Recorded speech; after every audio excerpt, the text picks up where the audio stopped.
Hey everybody, it's low carb and keto nutrition specialist Amy Berger from 2itnutrition.com, bringing you, as always, keto without the crazy.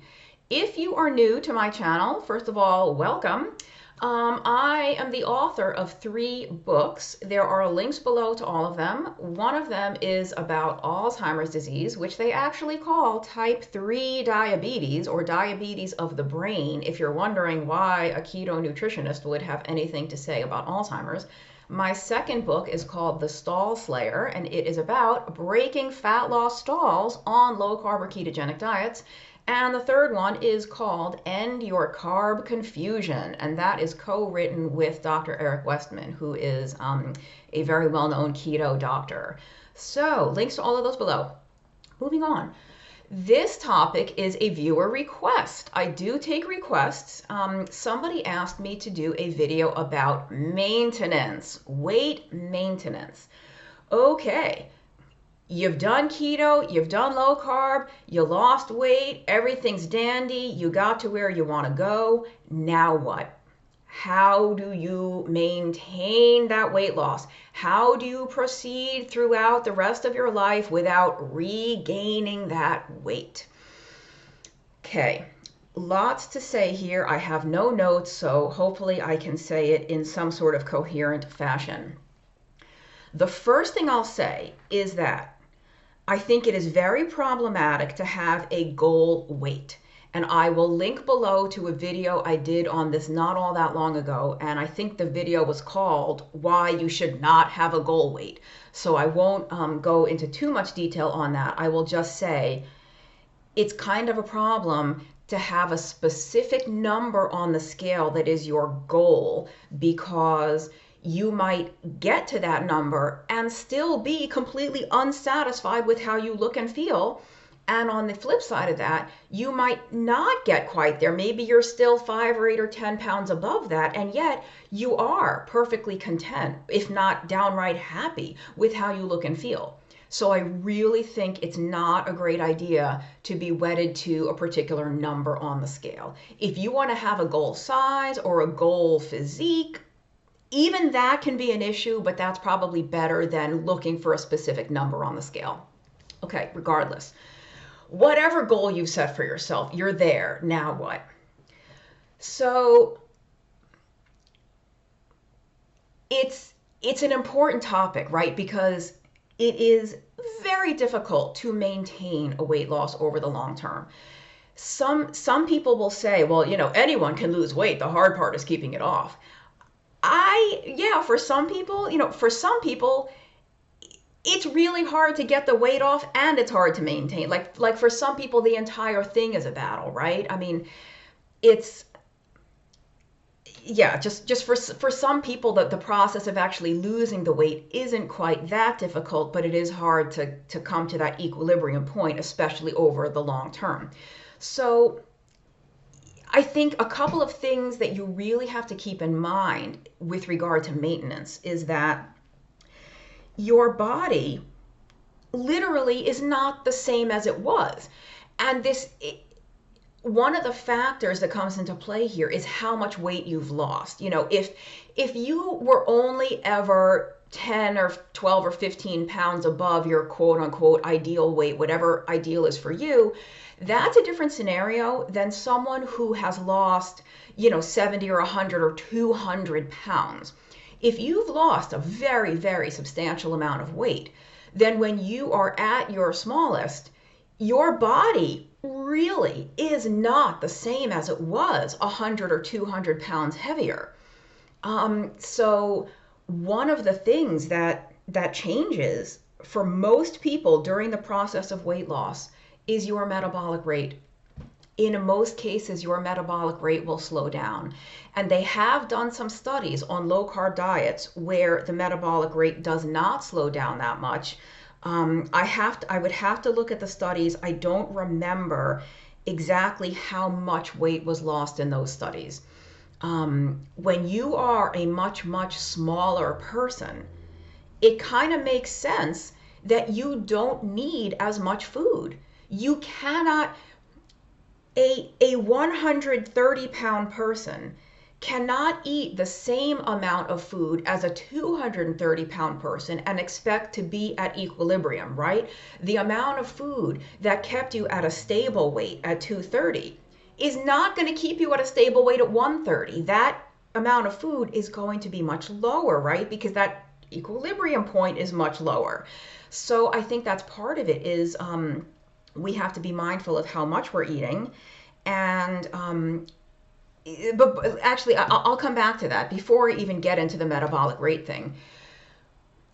The most obvious thing with keto specifically, keto and low carb, one of the most common reasons for weight regain is just pure and simple complacency. We call it carb creep. I actually have a whole chapter on carb creep in my Stall Slayer book. And we call it carb creep. It just means too many carbs. And we call it carb creep because it's not like you wake up one morning and you have a bagel and orange juice for breakfast. It's not like that.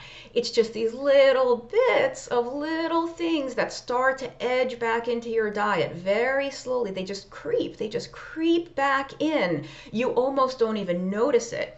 So let's say you might need to be eating 30 grams of carbs a day to maintain, or 40 or 50 or 20. But maybe, let's say you need 30 grams of carbs a day to maintain, but you're actually eating 50, but you don't realize it because it's coming from, keto cookies or keto brownies, or, oh, I'll just have one little piece of this at the office party. I'll have the one little thing of that on a Friday night. I think that is probably the most common reason for weight regain, is just that more carbs than people realize are starting to come back into the diet. And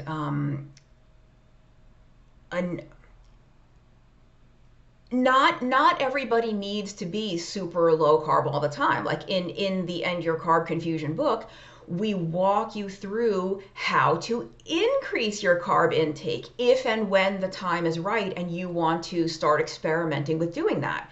So it's not that eating more carbs automatically makes you gain the weight back, but there is a tipping point. Like you can maybe increase it to X amount, but above that amount is when the weight is going to start coming back. A couple of other issues that can make it more difficult to maintain is it depends on the time frame we're looking at, because some people will have success with keto or low carb, when they were in high school or college, or 20 years ago they did Atkins, and now they're trying it again. Well, 20 years have passed. That's your body is not the same. Metabolic rate does slow down as we age, unless adding muscle mass to your body can very much help increase your metabolic rate. It's not going to double it or anything. It's not going to triple your basal metabolic rate, but it can help increase the amount of food you can eat and the amount of carbs you can eat and not regain weight. So we tend, unless we are deliberately doing activity to maintain or build more muscle mass, the natural aging process is that we lose muscle mass. So over the course of losing weight or trying to maintain weight, as time passes and we get older, we are losing that muscle mass. The metabolic rate is slowing down. If your metabolic rate has slowed down, then the same amount of food that kept you at an equilibrium 5 years ago now is causing you to gain weight because your metabolic rate is slower. So believe me, it pains me to say this because I hate weightlifting. I hate it, or resistance training, whatever you want to call it, whether it's body weight or at the gym. I hate all of it. I hate it. But I have to acknowledge that it plays a very important role in a healthy metabolism, in a healthy metabolic rate, and in maintaining a weight loss. There's a lot of people who, you'll often hear, and I say this myself because it's true, exercise is not a very good fat loss tool. It's not. It's not that effective for fat loss, but building muscle, and I'm not talking cardio, although I think that can help, just sort of like aerobic type exercise. Building muscle, that type of exercise, seems to be beneficial for helping weight maintenance. I do think that helps. There's something called, I always get the name wrong. It's something like the National Weight Control Registry. And it's a survey that they give people that have maintained, I forget, whatever, a certain amount of weight loss over a certain amount of time. And they survey these people about their habits. What are the things you do that you think are allowing you to maintain this weight loss, when of course most of us know the norm is to not maintain, that the norm is to regain weight. If you ever diet for the purpose of weight loss, most people regain. So for those of you that haven't regained, what are you doing? Like, what can we learn from you? Exercise is a pretty frequent answer, like regular exercise. But if you are disabled in some way or incapacitated and you can't exercise, that can't be the only answer. Like, we have to find some other strategies, right? So other than that, I think you do have to be very diligent with the diet. Some people, now this will be very controversial, but you all know, if you've watched my channel, I'm very passionate about proper coffee. First of all, I'm very passionate about proper thyroid treatment, assessment, testing, and all that. And thyroid is a murky business to get into. And I'm not a doctor, so none of this is medical advice, but I was just talking to a doctor the other day, an internal medicine specialist who specializes in weight loss and fat loss, and he's low carb and keto friendly, but he also, he's not just keto friendly. Like, he's not afraid to use things like phentermine or these drugs like Contrave and Qsymia. There are pharmaceutical drugs that are intended to help people control appetite or to potentially help with binge eating and things like this, if keto alone is not having that magical pixie dust that I talk about. Some people need a little something extra, and this doctor happens to be very savvy with thyroid too. And he says, when people lose weight, you'll see that metabolic slowdown sometimes, even on keto. Like if the metabolism is slower now, it is that much harder to keep that weight off. And he is not against giving some of these patients a very small dose of thyroid medicine, just to kind of correct for that little metabolic slowdown. So that's pretty controversial. I think that would be rare to find a doctor that would be willing to do that. So I wish I had more answers. I don't have a whole lot of magical answers. I think the carb creep is definitely a thing. Like, the main answer is really to be especially diligent about your diet. Don't be complacent. Make sure that you're not overdoing the fats. It's because, when you're new to keto, especially if it's working well. I mean, I know there's some people that start it and it's like, it's not working, I'm not getting the results I want. When you're new and you are having the magic, you are feeling all the good things you're supposed to feel, it's easy to stick to it because it's working so well, right? It's like, I'm losing weight, my mental clarity like I've never had before. I haven't had to take a headache pill in a month, and my heartburn is gone, and oh my God, my PMS was so much better this month. Like, whatever the things are that get better, when you have those benchmarks, you are that much more motivated to stay with it because you are constantly seeing and feeling the results. Once you've kind of hit your maintenance point, you're used to it. You're used to keto. Like, the mental clarity is nothing because that's your new normal. You always have clear skin. Now, the PMS is always manageable, or the migraines, you haven't had one in a year. Like, all the stuff is gone. It's a distant memory. And you don't have the constant weight loss to keep you motivated because you're at the point where you want to be. It can get boring. It's kind of like, oh, like this this is just my life now. Like, this is how I eat. Like, oh, I can't have the whatever. And it might even be, people approach keto in so many different ways. Some people have very simple meals, like a pork chop and asparagus, just grilled chicken and broccoli. Some people will go to great lengths to recreate, keto enchiladas with like those very low carb tortillas, or keto gumbo with, or no, I guess like not. I'm thinking of jambalaya. That's the word I was looking for. Jambalaya with like cauliflower rice instead of regular rice. Some people will really go to great lengths to recreate this stuff. But you might be bored of that, even if you do normally eat that stuff. Whereas when you were new to keto, it was like, oh, I can have keto jambalaya, and I can have keto shrimp and grits with, cauliflower rice instead of the grits, or whatever. Like, yes, I know grits aren't rice, but I'm just saying you would use cauliflower rice instead of cornmeal. Yes, I am from the north, but I do know what grits are.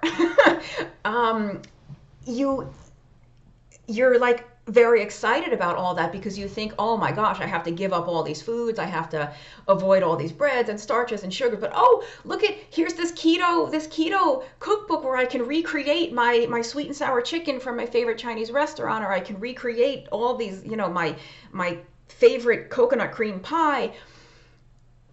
Once you've been doing this for a while, that novelty wears off. It's like, oh, that's just my normal gumbo now, is my cauliflower rice gumbo, or like, it's just not exciting. So I think that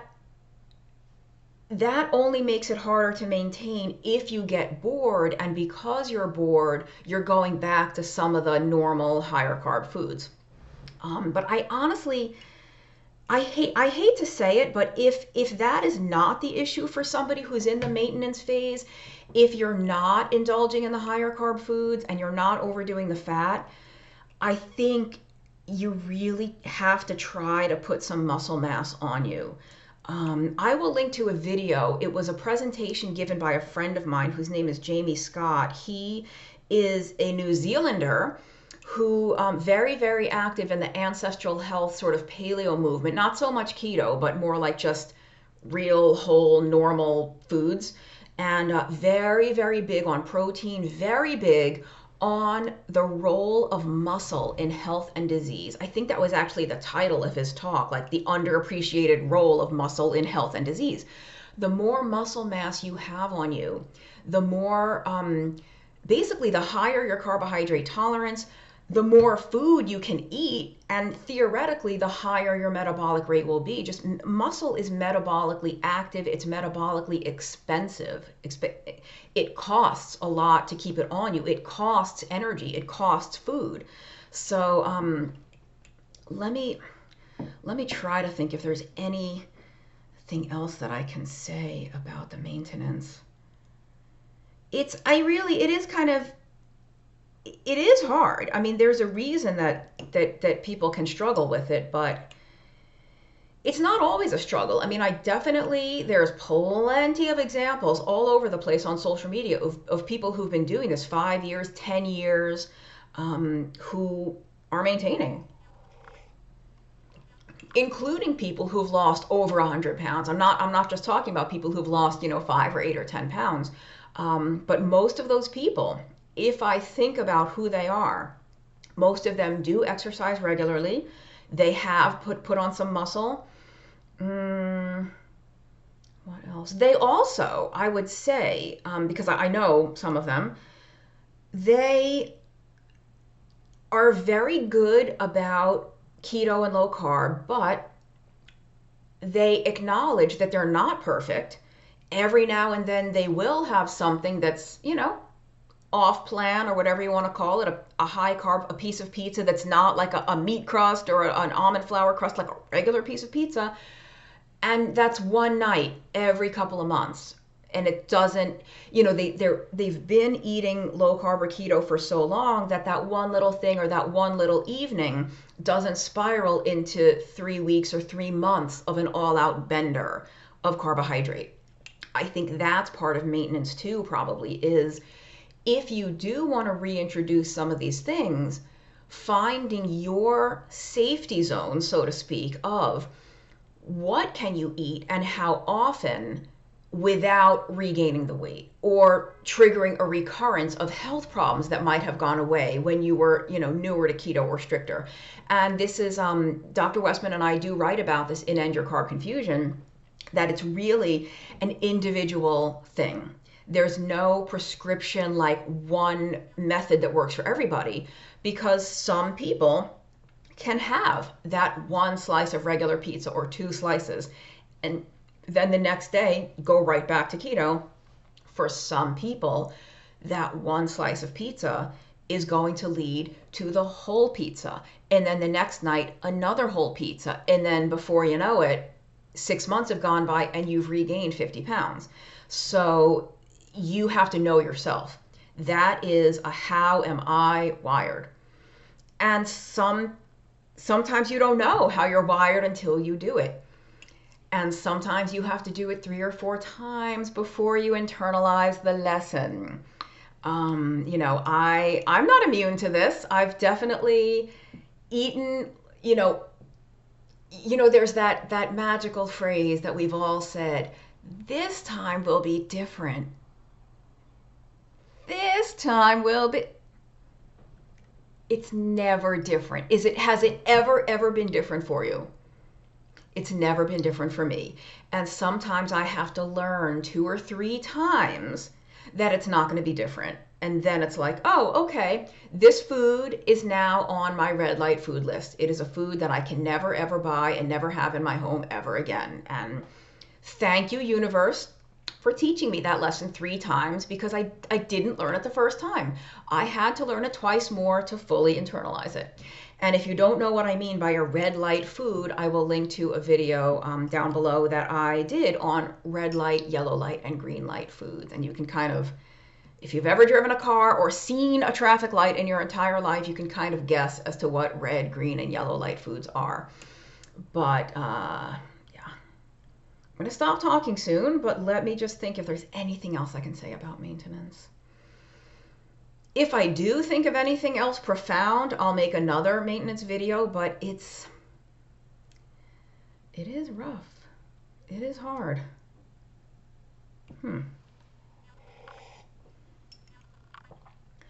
at the same time, it's hard, but it's not that hard. We have to stop making food such a big deal. And I said that in my previous video about going through the grieving process and the mourning process. Keto, sticking to keto and being consistent might not be that hard for some people if we would just get over ourselves. It's just food. Stop making it into this big, huge thing. Like, it's just a little bit of food. You're just changing the food you eat. It doesn't have to be this huge life-altering thing. So, with regard to maintenance, you just keep doing what you're doing. Like, just keep doing what you're doing. And if you start to notice that you're regaining some weight, here's a point that, see, it's a good thing I paused to regroup and recalibrate. Wait a minute, no, because now I just lost my whole train of thought. I was saying, if you are starting to regain, right. If you are regaining weight, then catch it when it's at 5 or 6 pounds before it's 15 or 16 or 25 or 26. That's the good thing about maintenance, is that you can kind of keep an eye on it. You could even have a line in the sand for yourself. This is actually, again, see, these things come to me. This is why I have to pause and have long videos. I think some people that are successful long-term maintainers give themselves a grace zone. Like, okay, I know that my happy place is a size whatever, or X pounds. I'm going to allow myself, for example, like just throwing out numbers, let's say 140 is your safe zone. Your happy place is 140. And I know that I said at the beginning, I don't like a goal weight, so this is just an example here. You like to be at 140. That's where you look and feel your best. You might say, I'm okay being anywhere from 137 to 143.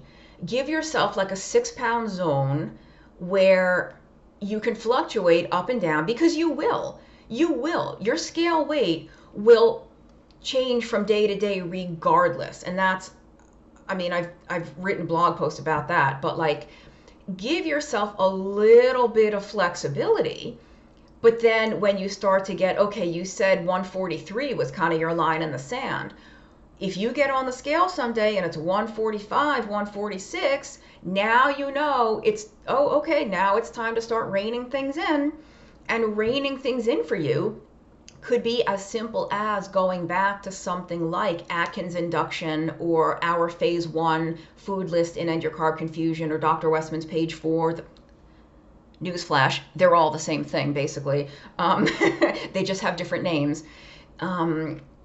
You could, if you have been expanding your diet a little bit, you just kind of recalibrate for a couple of weeks. You just go back to being super strict, and that usually does the trick.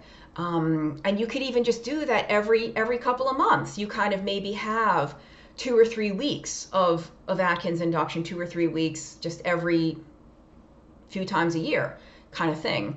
That's one approach. But I do think that is something a lot of those successful maintainers do, is they give themselves a zone. So if you do gain a couple of pounds, no big deal, but give yourself a limit, like a reality check line that, okay, when I hit that, now it's time to get real. Or it could be a size. It could be, okay, I've got these pairs of pants that I like, that fit well, I enjoy them, they look good on me.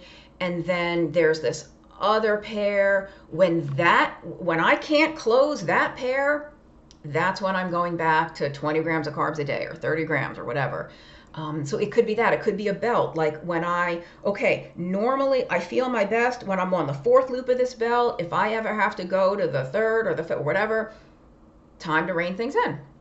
I think that's a pretty good strategy. Give yourself those limits, but give yourself freedom within those limits. I think that's really important, to know that weight will fluctuate a little bit, and that's okay. You don't have to be terrified if you gain a pound or 2. Accept the fact that that's normal, and don't let the 2 become 22 is all. And let me see if anything else comes to me before I shut the camera off. Do not know. Maintaining. It's funny. I wouldn't even say that I'm maintaining, because frankly, I'm still trying to lose, but I have never reached the point where I was at when I was at my heaviest. I've never gotten back there. I've wiggled a bit. Like I've been a little bit slimmer than I am now. I've been heavier than I am now. You could just look, if you bring up my YouTube channel, especially not on your phone, but on a computer or a tablet with a bigger screen, and you click on the videos tab, and like 30 thumbnails will display at once, you can see my face. You can see it's pudgy, it's slimmer, it's pudgy, it's slimmer. A lot of that is thyroid, because I can look at the dates. Oh, that's when I started thyroid medicine. That's when I increased the dose. I can see it plain as day, and you can see it. You just don't know that it was the thyroid medicine. Anyway, I've been slimmer, I've been heavier, but at my heaviest since starting a low carb way of eating, I have never gotten back to where I was at my heaviest. So I would say, in a way, I'm maintaining. But I'm not to my personal goal. So I guess I would say I'm still actively in the fat loss process. But have I maintained a significant fat loss? Yeah, I would say I have. How have I done that? Sticking a low carb. You're looking at a girl, I was born and raised in New York. You are looking at somebody who ate a bagel the size of her head every single morning of high school. You are looking at somebody that lived on breakfast cereal, sugary cereals, starchy cereals, you name the cereal, I loved it. Never met a cereal I didn't like. lived on toast, lived on those coffee creamers, the non-dairy creamers that are like 5 grams of carbs a tablespoon, and they're delicious and they're sugary, and lived on them. But I don't eat that stuff anymore. Have I had higher carb foods over these years? Have I been off plan? Have I had Girl Scout cookies here and there? Yes, yes, and yes. Have I ever been off the map so far and for so long that I've regained back to where I was? No. So in that sense, I guess there's an element of maintenance. And I exercise regularly, but how much that contributes, I don't know. I'm going to stop talking now because it's 11:13 a.m. my time, and there is a group phone call that I like to be on that starts at 11, so I've already missed 13 minutes of it. My website is tuitnutrition.com, Tuit nutrition.com, but there's links to everything down below. Check out my Patreon. I keep forgetting to mention, I've posted a couple of live Q&A videos recently. If you like that, if you want to be able to interact with me live in real time, do you know that if you join me on Patreon, you can do that once a week? Every single week you can get that with me. Now, it's not one-on-one, it's a group call, but it's live, it's with me. You can ask questions to the other people, get support, encouragement, a keto kick in the butt, whatever you need. So do check that out, patreon.com/tuitnutrition, but there's links below to everything. And thank you for watching. I'll see you next time.